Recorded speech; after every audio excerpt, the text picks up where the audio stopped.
Hey, ladies and gentlemen, this is Carmine Sabia for Explain America. And 2024 was a tough year for Vice President Kamala Harris. 2025, it's starting off really maybe worse than 2024 was for her. Before we get started, please make sure you like, comment, share, and subscribe. Those little things really help us out, and they help our channel continue to grow. And if you're not watching us on YouTube, please check that address in the lower right-hand corner. It's youtube.com/@ExplainAmerica. And hit subscribe absolutely free. It really helps us out. Kamala Harris was defeated by Trump. She was defeated quite handily. In fact, it was such a mandate election that Trump took the House and the Senate with him. And you got to say, people say, well, there's just a slim majority in the House. No. Republicans were anticipated to lose the House. So the fact that they kept the House is astounding. The fact that they won the Senate by as much as they did, astounding. And by the way, the Republican representatives scored more votes combined than they ever have in their history. You got another 77 million for Trump, wins the popular vote. It was a mandate election, and it was a drubbing of the Democrat presidential candidate, our Vice President, Kamala Harris.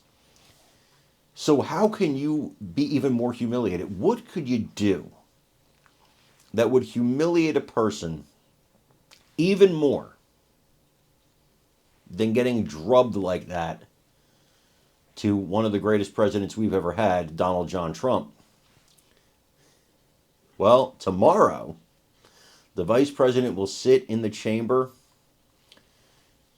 The House, the Senate are going to do their thing. They're going to count the electoral votes. They're going to certify the election.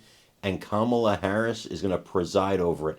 She's going to preside over her own election defeat and certify it. How brutal is that? Could you imagine you're in a race with somebody? Foot race, whatever.